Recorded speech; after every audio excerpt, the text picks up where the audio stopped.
السلام عليكم ورحمة الله وبركاته. النهاردة مع بعض فيديو جديد وتطبيق جديد. خلينا اديك بسؤال صادم شوية. هو ازاي الناس زمان كانت بترد على كل رسائل المكالمات من غير ما تتجنن ومن غير ما يقف لها الشغل او فرصة مهمة؟ السؤال ده مهم لانه النهاردة متوسط عدد الاشعارات اللي بيوصل لاي مستخدم موبايل ممكن يعد 60 اشعار في اليوم، وده رقم بيخلي التركيز شبه مستحيل. وهنا بيجي دور تطبيقات الذكية. بس يا سيدي، التطبيقات بقت جزء أساسي من إنتاجاتنا اليومية، مش بس الراحة لكن انتظام الوقت وتقليل الضغط. وواحد من أهم الأمثلة على الموضوع ده تطبيق ويتارتر. التطبيق ده فكرته ببساطة لكن قوية، رد تلقائي على الرسائل سواء على الواتساب أو التطبيقات التانية. يعني انت تقدر تسيب موبايل شوية من غير ما تضيع التواصل معهم. خلينا ندخل في التحليل بقى. التطبيق بيديك إمكانية انك تحدد الرسائل رد تلقائي حسب الحالة، شغل، نوم، اجتماع، او حتى ردود متخصصة لشخصيات معينة. وده بيوفر وقت كبير جدا، خصوصا لو انت بتعمل مع عدد كبير من العملاء او رسائل يومية.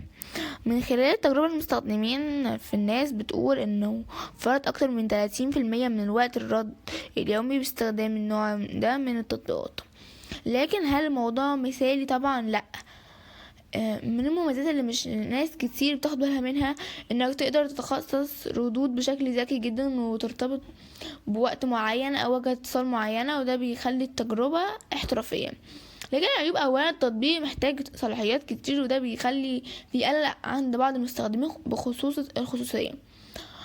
تاني حاجة الردود التلقائية ممكن تبين روبوتات او غير انسانية، وده ممكن يضايق بعض الناس. الرد مش هيبقى احسن حاجة، وهتحس كده ان ايه، زي شات جي بي تي لما هتيجي تكلمك وفي الاخر تقول لك ايه، عايز حاجة تانية، فاهم؟ ومن اكتر التعليقات اللي اخذت تفاعل عالي على بلاي ستور، وهو واحد بيقول تطبيق ممتاز جدا، بس خسرنا علاقات ناس فاكرة انه بيرد عليهم باستفزاز. شايفين؟ وده بيخلص مشكلة كبيرة. الرد عموما الذكاء الاصطناعي بيرد ببرود اصلا. خلينا نبقى صريحين كخبير في استخدام غير اخلاقي للتطبيق، زي انك تدي انطباع سيء انك متعامل او متاح، او حتى تستخدمه في خداع العملاء او تجاهلهم بشكل غير مباشر، وده ممكن يضرب بسماعتك اكتر ما يفيدك. طيب المطور بيكسب ازاي رغم ان التطبيق مجاني؟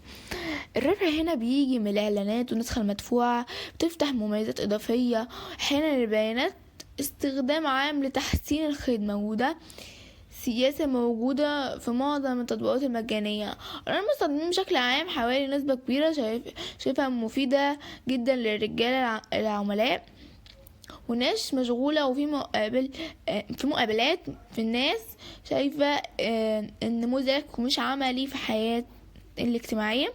بس استخدامه بشكل صح، حدد حالات واضحة للرد تلقائي زي وقت النوم او الشغل، اكتب ردود انسانية مش آلية، وما تعتمدش عليه 100%. خلي دايما في تدخل بشري، ولو مش مقتنع في بدايل تانية احسن بكتير. تمام؟